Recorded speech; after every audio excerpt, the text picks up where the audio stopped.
Tumayo ka, anak.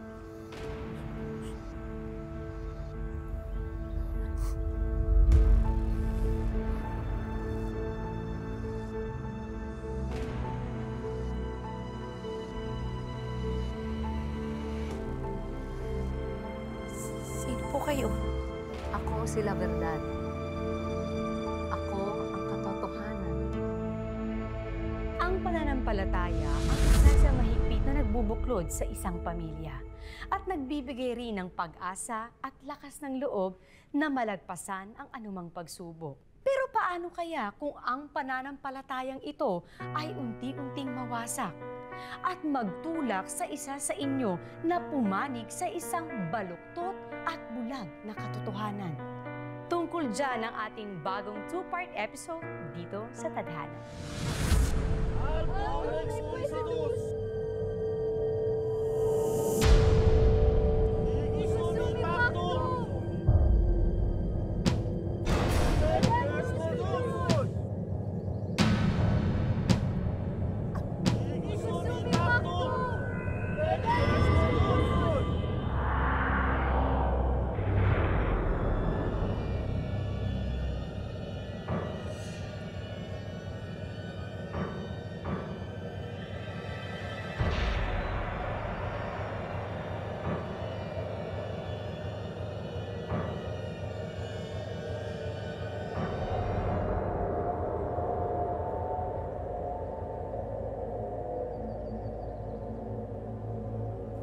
Lalapit na ang takdang oras ng aking magdadalang tao. Sisilang ko na ang supling na siyang magiging Panginoon ng mga Panginoon. Purihin si La Verdad! Purihin ang katotohanan!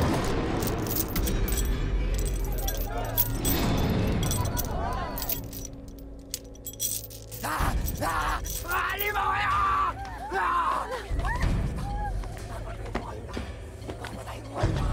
Papatayin ko kayo lahat! Papatayin ko kayo lahat! Huli ng banal na latigo! Mahalin mo kayo! Papatayin ko kayo! Hindi na siya ang anak mo, Aurora. Pinamumugaran na ng mga demonyo ang kanyang katawan. Ang banal na latigo, bilis!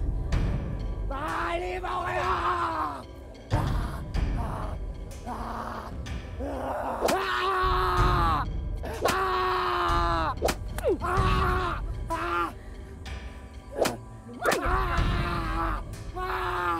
Demonyo!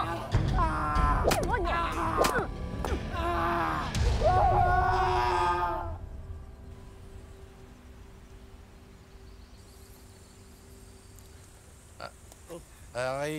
Kay Aurora po. Oo.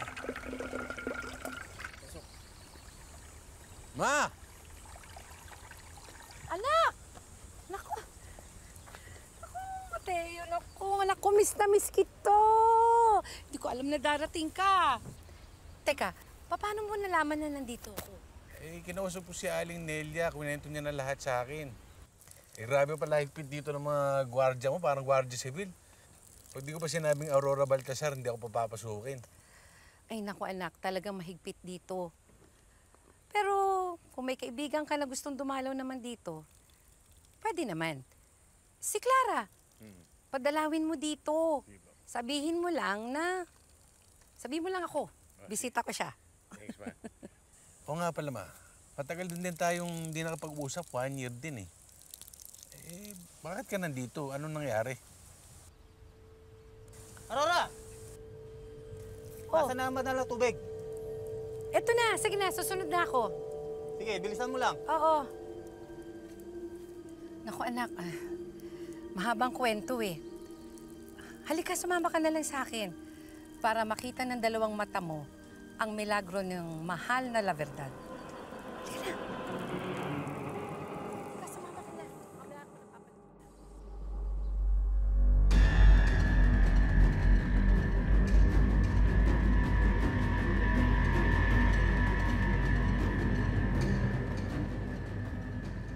Huwag kayong matakot, pagkat ang aking banal na dugo ang siyang magpapagaling sa inyong mga karamdaman.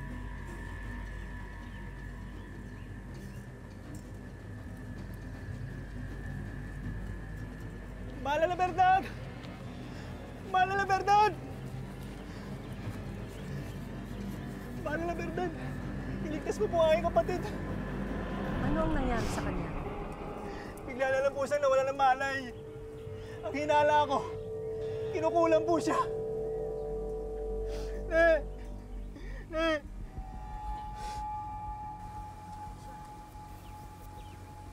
Wala na ang iyong kapatid. Totoo. Pero huwag kang mag-alala. Walang imposible sa kataas-taasan. Ang dugo ko ang siyang magliligtas sa kanya at magbabalik ng kanyang buhay.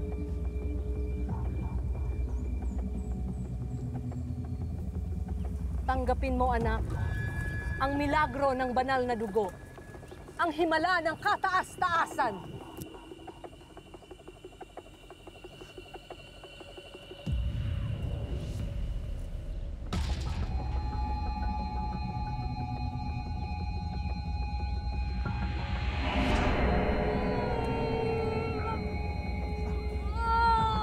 Ne, nabuhay ka! Nabuhay ka, Ne! Salamat po. Sandali.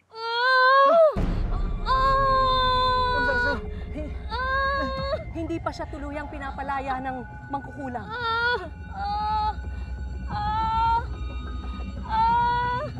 Kaya mo yan.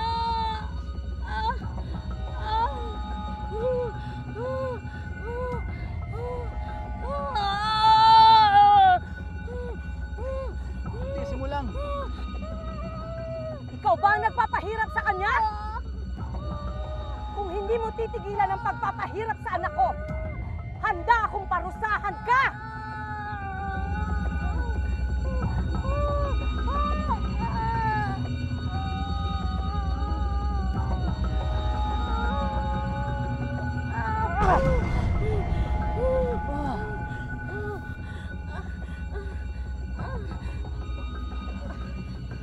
Malaya na siya. Purihin sila, Bernard! Purihin ang katotohanan! Purihin sila, Bernard! Purihin ang katotohanan! Okay ka na, kapatid. Okay ka na, kapatid. Magaling ka na. Salamat po. Mahal na Bernard, si Mateo po ang aking anak. Kauuwi lang po niya, galing na Armenia. Nag-bartender po siya doon. Maligayang pagdating sa sitio Luwalhati. Aurora, inaatas ko na sa iyo ang tungkulin na ipabatid sa kanya ang mga ipinagbabawal ng ating samahan. Bughaw lamang ang kulay ng kasuotan na tinatanggap ng mga kasapi. Simbolo ito ng katotohanan at purong pananampalataya. Pasensya na po kayo, ma'am. Ginagalang ko po ang inyong batas at pananampalataya dito po sa inyong lugar. Pero hindi po ako kasapi at hindi po ako sasapi. Pagpaumanhin niyo po, mahal na Bernard, ako na pong bahalang kumausap sa aking anak. Halika na.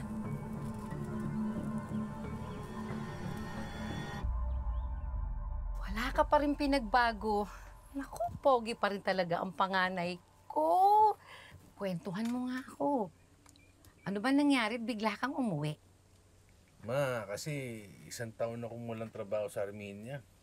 Naghahanap ako. Walang tumatanggap sa akin. Ma, pati yung ipon ko na dapat papadala ko sa inyo, nagastos ko. Walang wala ako eh. Ikinukontak kita para i-update pero di kita makontak. Pero ma, parang ikaw ang maraming kikwento sa akin. Bakit ganito ang bahay? Saka ano itong suot mong yan? Ano yan? Yung ID ba yan? Ano yan? Anak, simula nung benenta ko yung bahay natin, ito na yung tahanan na kumupkop sa amin ng kapatid mo.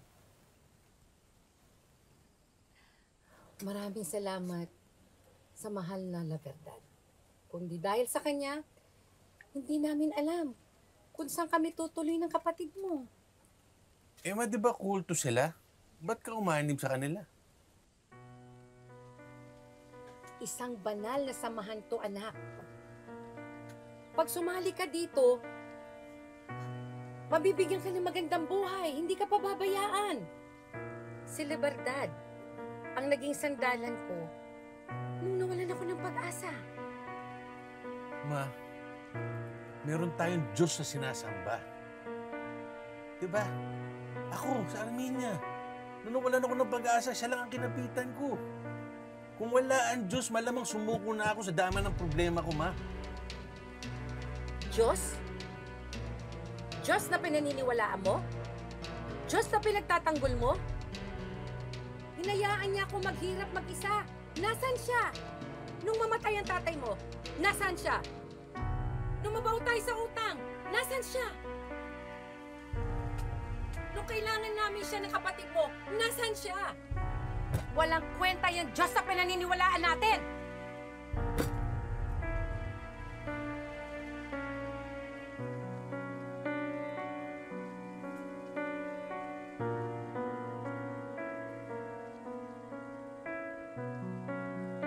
Hindi katulad ngayon.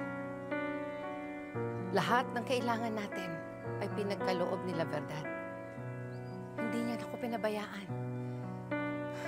Dapat natin siyang pasalamatan. Dapat natin siyang purihin.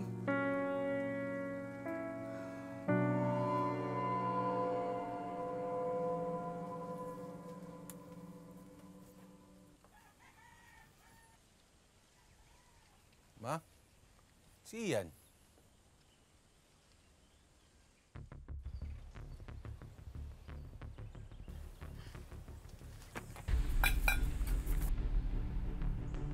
Ian? Sino ka? Sasaktan niyo rin ba ako? Ma, bakit nakakulong si Ian? Ang dami niya sugat. Ano nangyari sa kanya? Ginagamot siya ni La Verdad. Ginagamot o sinasaktan? Tingnan mo ang itsura ng anak mo. Bakit mo sila pinayagan saktan si Ian? Hindi ka ba naawa sa anak mo? Mateo, kailangan mawala ang mga demonyo na sumanib sa katawan niya. Para gumaling na siya kaagad. Para makasama na natin siya. Ma, hindi demonyo ang sakit ni Ian, schizophrenia. Kaya rin ako nag-ibang bansa para ipagamot siya. Hindi yan sila verdad na makakagaling dyan, doktor. Ano ba? Hindi mo alam yung ginagawa mo, Mateo! Ano ba? Mas hindi mo alam ang ginagawa mo, ma. Tingnan mo yung anak mo.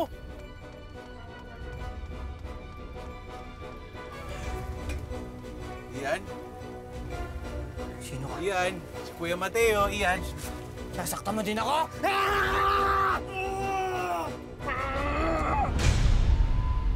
Anak, huwag na matigas ang ulo mo. Ma, darating si Clara bukas. Alam niyo naman na nurse yun. Mas marunong manggamot yun. Naku, hindi ka pa rin naniniwala, no? Kahit na nakita ng dalawang mata mo na binuhay niya ang isang patay. Himala yun.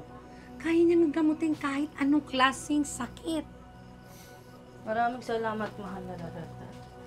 Maaasahan ka talaga. Oh, sige.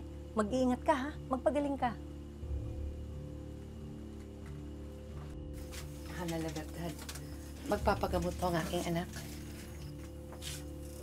Sige, ako na ang bahala sa kanya.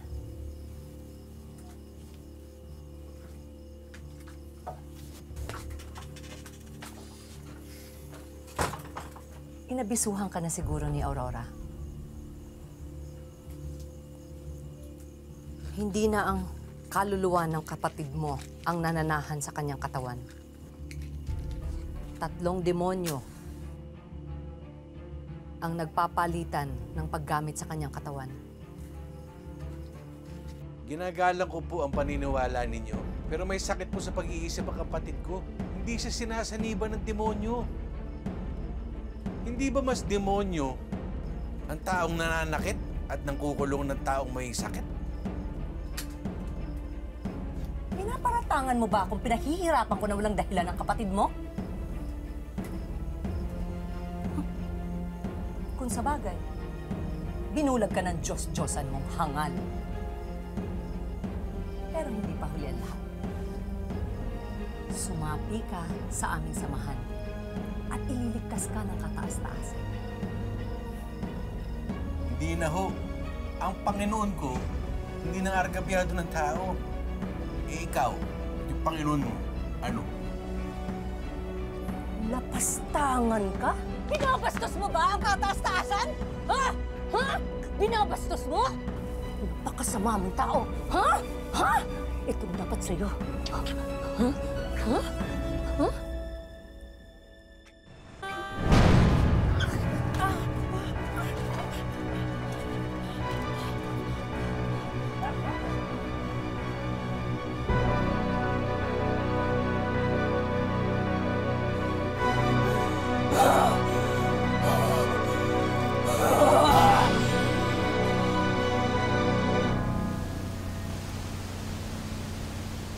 Mahal, dalhin na lang kaya natin sa Maynila si Ian. Kasi doon, di ba, malay mo natin gumaling pa siya. Pero dito kasi, hindi natin alam eh. Yan naman ang plano ko eh. Ito lang si Mama, masyadong saradong utak kay Laberdad. Feeling niya mababagalin ng Laberdad si Ian. Sakit ah. Mateo, hindi ka na marunong gumalang sa mahal na Laberdad. Sumama ka sa akin at humingi ka ng kapatawaran. Halika, sumama ka sa akin. Ma, teka. Bakit ako hihingi ng tawad sa kanya? Sinasaktan niya si Ian. Muntikan niya na akong patayin. Bakit di siya humingi ng tawad sa amin? Ano ba nangyayari sa'yo, Ma? Nanay ka namin eh. Ikaw dapat ang nagdadala sa amin sa tama. Itinutulak mo pa kami sa dilim eh. Dadalhin ko siya sa Maynila. Doon ko siya ipapagamot. Nasisiraan ka na ba ng ulo, ha? Lalo mong ipapahamak ang kapatid mo. Dito lang si Ian. At sila Laberdad lang ang magpapagaling sa kanya. Wala nang iba. At ikaw, hindi ka aalis hanggang hindi ka humihingi ng tawad kay Laberdad.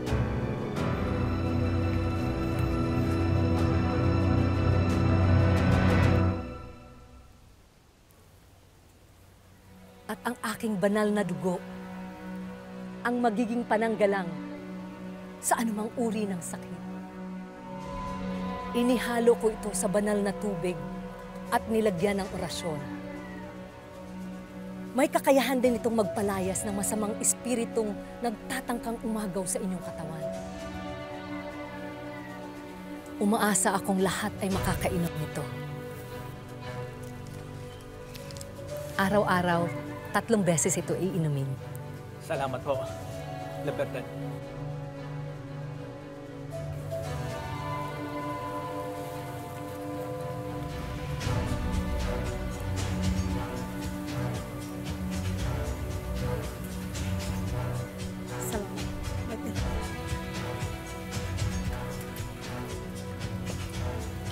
Mahal na Laberdad, lubos po akong humihingi ng kapatawaran para sa aking anak.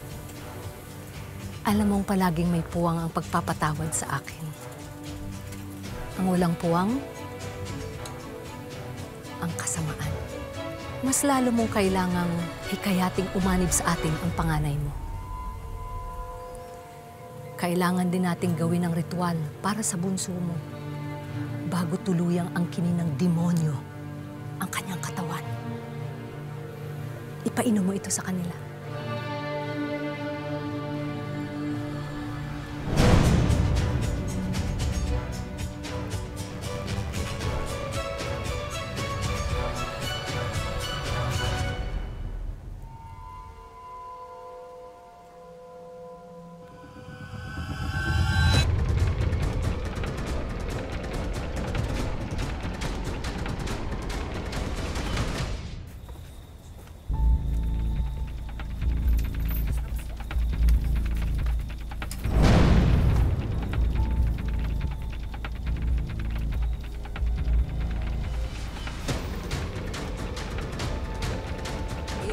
Verum Sanctus!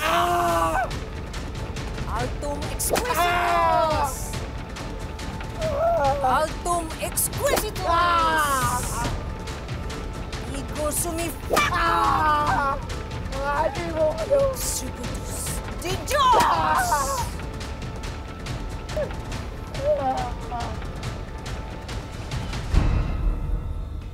Mahali mo kayo! Ikaw mismo ang nagluwal sa kanya.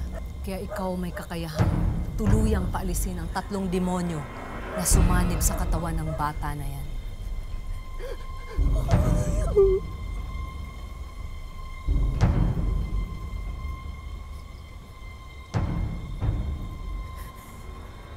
Demonyo kayo! Umalis kayo dyan sa katawan ng anak ko! Palayain niyo siya! Patahimikin niyo ang anak ko! Palayain niyo! Palayain niyo! Palayain niyo! Mga demonyo kayo! Mga demonyo! Ano ba naman kayo? Ano ba kailangan? Sinasaktan niyo yung walang kalaban-laban kong kapatid! May sakit siya sa utak! Hindi siya demonyo! Hindi relihiyon o paniniwala ang sukatan ng isang mabuting tao. Ma, ito, puso. Kaya mo ba mamatay ang anak mo sa sarili mong kamay? Ha? Wala kasing sabak ina! Nagniya ka! Si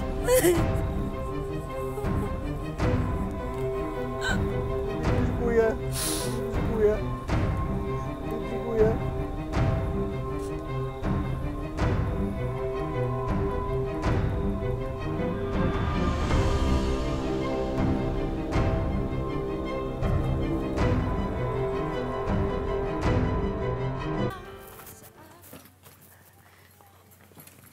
Anak, Ma, huwag ka nang umalis. Huwag mo na kaming iwanan ng kapatid mo. hindi ko iiwan si Ian, Ma. Isasama ko si Ian. Tsaka pagbabayarin ko yung sa La Verdad sa pananakit na ginawa niya kay Ian.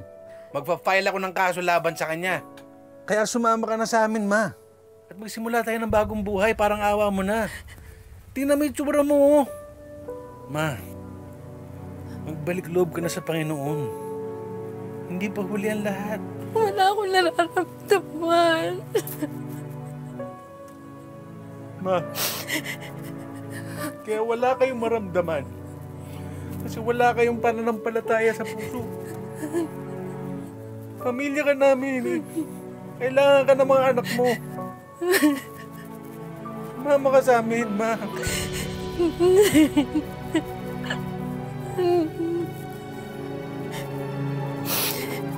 Mamayang gabi, itatakas ko si Ian. Sumama ka. Dahil pamilya mo kami, Ma. Paglilinaw lang po, mga kapuso. Hindi namin sinasabing masama ang lahat na nagsasagawa ng tradisyonal na paggagamot. Gaya na lang ng mga albularyo, hilot, faith healer at babaylan. Ang masama ay yung mga ginagawang pananakit, pananamantala at manipulasyon ni La Verdad sa kanyang mga tagasunod. Ang tanong, mabago pa kaya ni Mateo ang isip ng kanyang inang panatiko at talikuran ang sinalihan nitong kulto?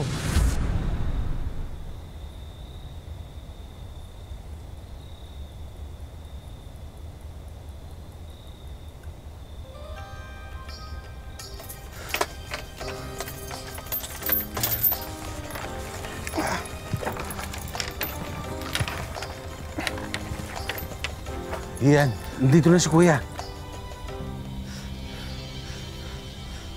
Itatakas na kita. Kaya mo yan.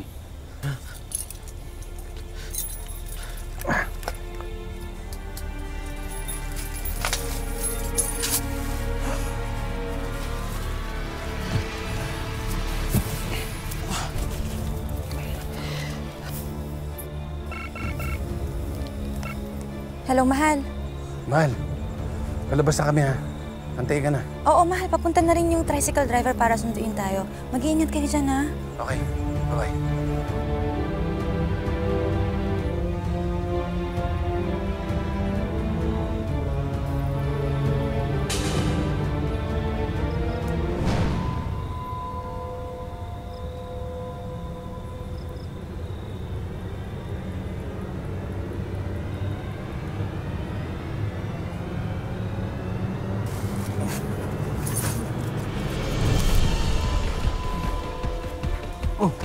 Ma, salamat naman na pinuntahan mo kami. Sabi ko na nga ba, halika naman umalis tayo. Bilis! Ano to? Pinagkaluluwa mo sarili mo mga anak. Mahal ko kayong magkapatid. Ginagawa ko lang to para sa ikabubuti niyo. Iyan, halika na. Takbo! Takbo! Kaya mo yan. Ano to?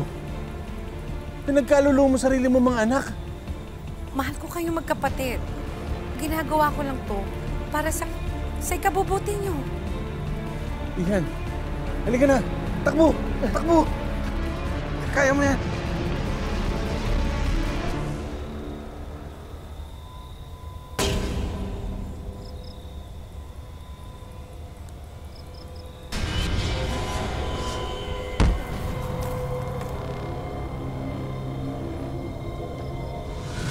Makatakas pa kaya sila sa mga galamay nila Verdad? Paano tatanggapin ni Mateo na pinagkanulo sila ng sariling ina? Ma, ano ba to? Ma! Kayo, masisisi niyo ba si Aurora na sa kanyang kahinaan ay napakapit sa inaakala niyang malakas at magiging tagapagligtas? Sa susunod na Sabado, abangan ang mas tumitinding eksena dito lang sa Tadhana. Magandang hapon, ako po si Marian Rivera. Maraming salamat sa panonood mga kapuso. Kung nagustuhan mo ang video na ito, mag-subscribe na sa official YouTube channel ng GMA Public Affairs. Huwag niyong kalimutang pindutin ang bell button.